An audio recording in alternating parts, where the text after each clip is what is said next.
இல்ல சார், இத கேட்கும்போது இப்ப தெருவுல வீடு இல்லாம படுத்திருக்கவங்கள சும்மா கூட்டு போய் பண்ணி அனுப்பிவிட்டா கூட தெரியாது. தெரியாதும்மா. அதுதான் நான் சொல்றேன்.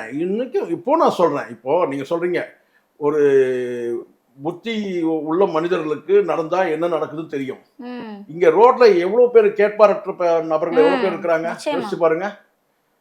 ஒரு பைத்தியமா சுத்துறவங்க எவ்வளவு பேர் இருக்கிறாங்க? ம். பிச்சை எடுக்கிறவங்க எவ்வளவு பேர் இருக்கிறாங்க? அவங்கள சுத்தி என்ன நடக்குது கூட தெரியாம புத்தி சுவாதீனம் உள்ளவங்க பல பேர் இருக்கிறாங்க. ஊருக்கு 4 பேர் இருப்பான். இருக்காங்க. நிச்சயமா பஸ் இருக்காங்க. ஸ்டாண்ட்ல பாத்தீங்கன்னா ஒரு 4 பேர் இருப்பான். அழுக்கு ட்ரெஸ்ஸோட சுத்திட்டு இருப்பான். அப்ப அந்த மாதிரி நபர்கள்ட்ட கூட்டு போயிட்டு நீங்க அவங்க என்ன பண்ணா உங்களுக்கு தெரிய போகுது? அவங்களுக்கே தெரியாது தன்னை சுத்தி என்ன நடக்குதுன்னு. சரி, இந்த ஏழைகள், விஷயத்துல இதுதான் சொல்றேன். உறுப்பு திருட்டுன்னு ஒண்ணு இருக்கு. இப்ப நடக்கிறது என்னன்னு கேட்டீங்கன்னா, இது ஒரு வகையான பாத்தீங்கன்னா என்ன சொல்றது? ஒரு மோசடி விற்பனை. ம். நேர்மையான விற்பனை கிடையாது. நீங்க உறுப்பே நீங்க உடல்ல பாத்தீங்கன்னா உறுப்பை நீங்க விற்கவே கூடாது. விற்பதற்கு தடை செய்யணும். அதை தாண்டி கேட்டினா இங்க ஏமாற்றப்படுறாங்கன்றது இது மிகப்பெரிய சோகம் இதுல. அறுவை சிகிச்சையில் கத்தை என்பது வரலாறு, ரோபோட்டிக் சர்ஜரி என்பது இன்றைய கூறு. தங்கம் புற்றுநோய் சிகிச்சை மையம், நாமக்கல் மற்றும் கான்பூர்.